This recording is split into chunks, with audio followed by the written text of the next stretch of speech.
Sølvdreng. Du stjæler mit musik.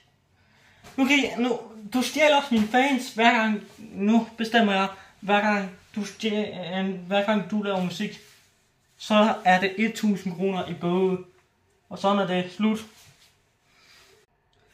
Hvorfor vil du give mig 1000 kroner i bøde, mand? Er du helt væk? Altså, jeg laver mit content musik for at gøre... Altså, content musik, så jeg kan få en masse fans. Det er det, at jeg gør. Din fans shit, bla bla bla. Nu går jeg kraftedeme, nu gider jeg ikke mere. Nu går jeg kraftedeme. Nu går jeg kraftedeme, du er så dum, mand. Din fans shit. Din fans shit. Du skal bare have fans for at lave god musik. Du stjæler mine fans, det er mig, der er den bedste sanger. Sølvdreng.